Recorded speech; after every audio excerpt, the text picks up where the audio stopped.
বাংলাদেশ সব জায়গায় বৈষম্য। আজকে বাংলাদেশের ছাত্ররা চাকরির জন্য প্রেয়ার করতে পারবে, তাদের বয়স থাকতে হবে 30। অথচ দেখেন আমাদের দেশে কত বড় বৈষম্য। পাহাড়ি ছাত্ররা চাকরির জন্য দরখাস্ত করবে, তাদের বয়স 40 হলেও চলবে। কত বড় বৈষম্য।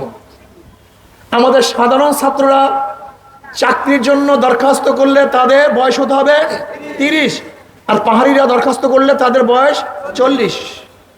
আজকে মুক্তিযোদ্ধা কোঠায় যদি চাকরির জন্য আবেদন করে, তাদের বয়স সীমা 32, আর সাধারণ মানুষের বয়সসীমা 30।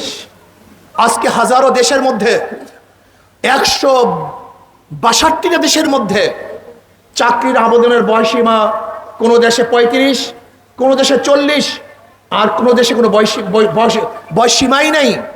অথচ আমাদের দেশে সাধারণ ছাত্রদেরকে বেকার বানাবার জন্য আজকে লক্ষ লক্ষ ছাত্র বেকার, কারণ তাদের চাকরির বয়সসীমা 30।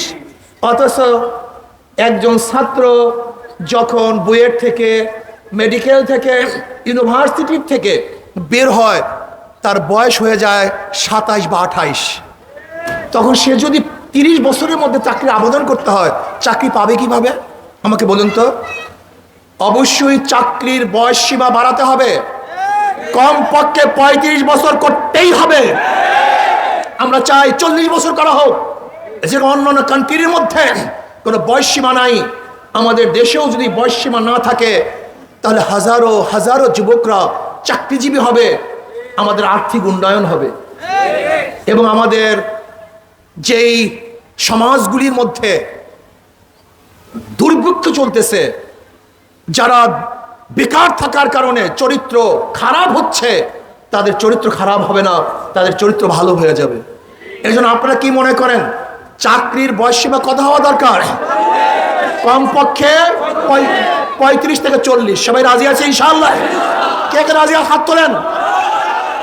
আমাদের বাংলাদেশের প্রত্যেকটা ছাত্রের চাকরির আবেদনের জন্য 35 থেকে 40 বছর বয়সের মধ্যে তারা আবেদন করতে পারবে, এইটা আমরা চাই।